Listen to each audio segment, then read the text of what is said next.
Hello everybody, it's Margaret here with 60 and Me. I'm really happy to be with you today. I hope that you're doing well.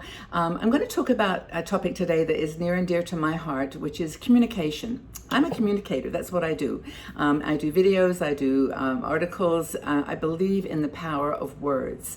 But I think we live in a world now which is moving towards easy communication, where we're not often as responsible and connected to the words that we use. We live in a world of texting. I just spent some time with a grandson who's 13, and I think that he lived pretty much the whole time on his phone.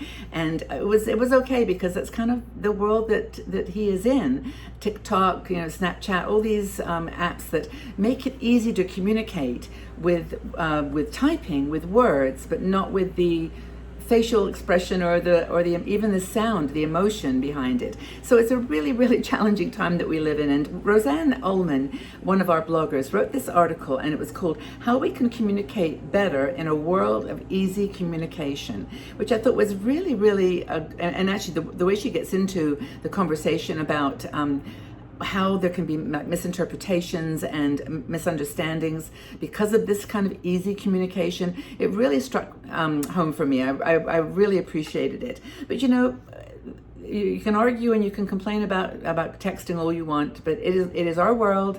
And if you have young grandchildren or even your adult kids, this is how they operate. And you can either lock yourself away from that or embrace it and learn. And that's what I've tried to do. I mean, who still makes phone calls? Sometimes, but I always tend to actually send a text message first, and then I call. Is it a good time to chat? I know it's crazy, but I remember. Okay, this is going to go down memory lane. Who remembers party lines? Do you remember those? Well, when I lived in Canada, we had a phone, which was pretty unheard of anyway. We had a phone, and when you picked it up, you often heard someone else talking because you were sharing a phone line. Do you remember that, party lines? I only do this on our channel here because all the women in our community are over 60, and most of you will understand that. But I mean, really, and we didn't think anything of it. I mean, we would listen in on conversations, and they'd say, "Get off the phone," and it was just fun. But phones are obsolete. I don't even know. Does anyone have a landline still? I don't have a landline. I just have my mobile phone, and that's it. I use it for everything. So for deep conversations, where do we go? Do you ever call anybody just out of the blue? I actually don't anymore because I think people would be surprised by that. They would expect a text message or expect some kind of a, kind of warning that I was going to call them and actually have a real conversation.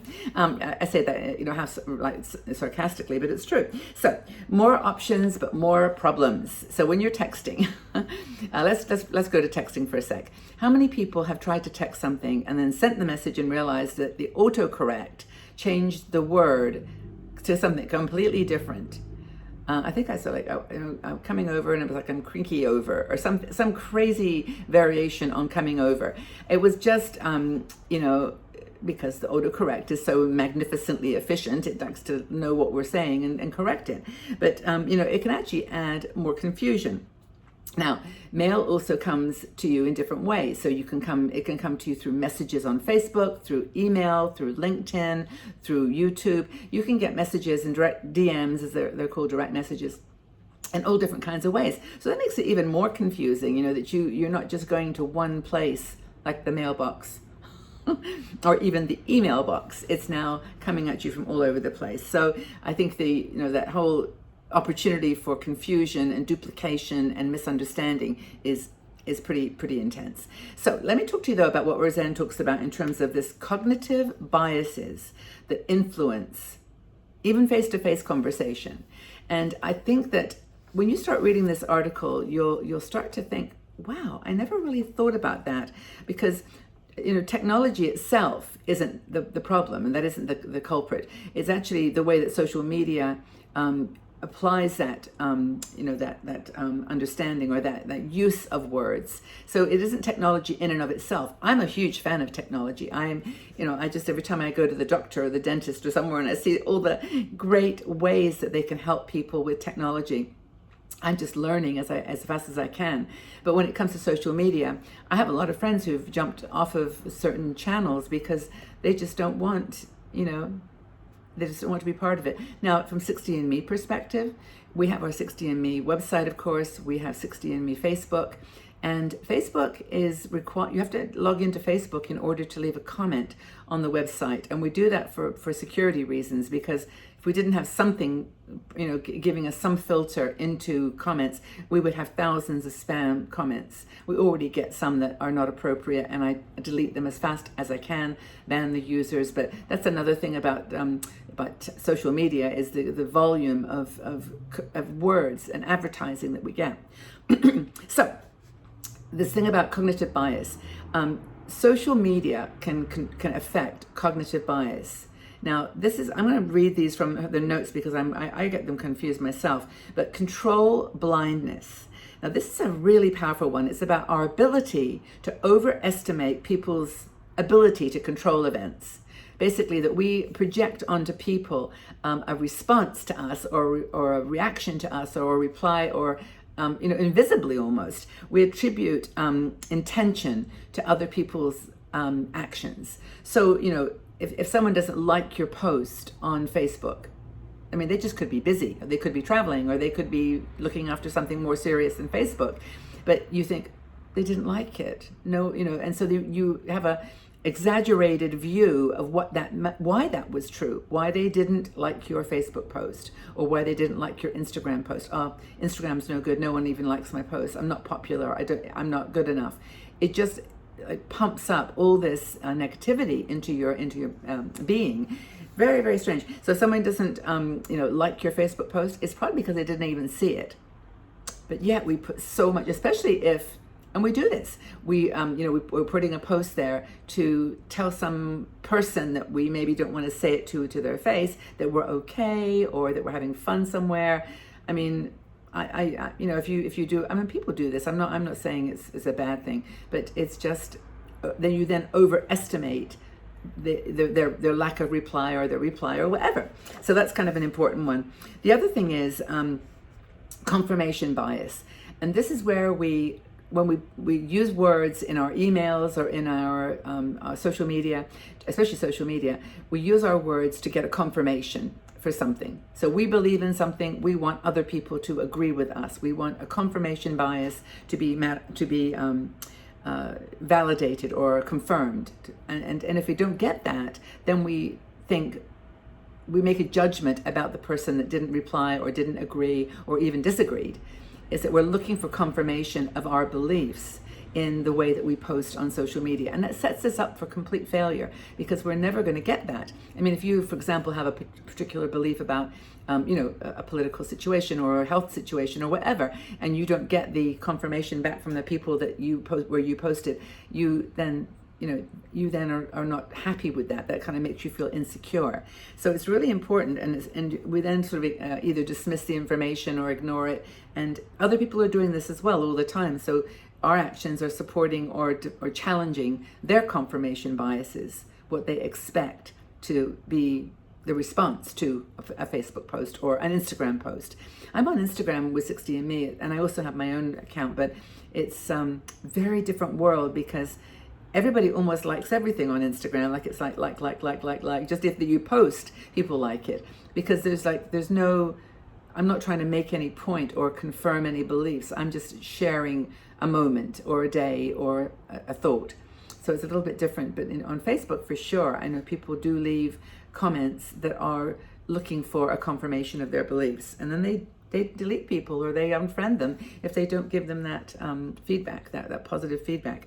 The other thing is spotlight event.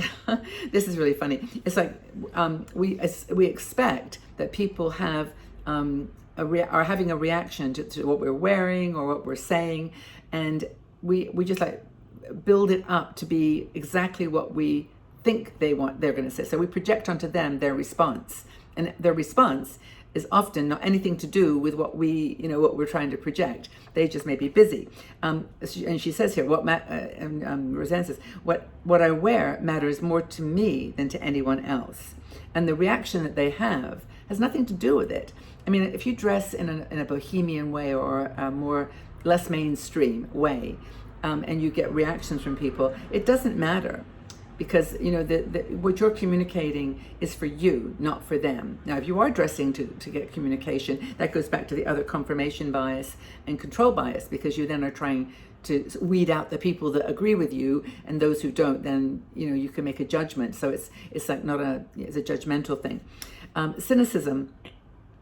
This is a typical one. It's naive cynicism, she calls it, which is where we listen to what people say to us. This communication I'm talking about now, that we listen to what people say to us and we don't believe them. Someone says, wow, I really love the color of your, top today. And you go, do you really? And you think, oh, thank you. But like, you don't really like this color, do you? Because it's back to confirmation bias. You want someone to say, I really like that color. It makes your eyes look great, or whatever. It's like you don't believe. It's naive cynicism. It's like, so you're cynical about everything that people say. It can't be true. I just challenge that. And it says here, there must be something in it for them. They must be making a compliment to me because they want something from me. They want to ask me for something. And that kind of blockage, and it happens in social media too, or has in face to face as well. That you just never trust anybody anymore. How many people have a trust issue?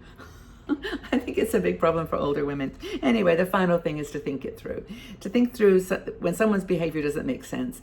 Just look at it in terms of their reality, their situation, rather than what they are trying to say to you. It's not always criticizing you. If you show up late for lunch, and you assume that they're going to be yelling at you or cross with you, just ask for clarity. Just think it through. And don't assume that people are saying things that you want to hear. It's a really fascinating topic. How would you rate yourself in the communication department? Are you a good communicator? Do you have any of these challenges when you're talking to people these days, in terms of either the techniques or the technology, or just the simple reality of the easy communication that's not very deep that we tend to have? I think it's a fascinating topic. Well, I hope this is useful, interesting, fun. Take care of yourselves, everybody. Please give this a thumbs up if you like the video. We have lots more out there for you to view, but YouTube likes it when you give it the thumbs up. And if you haven't subscribed, please do. We love to have you here in our group. We're a very happy, friendly group of older women who just love to support each other. So we're on this journey together. Okay, take good care, everybody. Stay safe and well, and we will talk again soon. Bye-bye for now.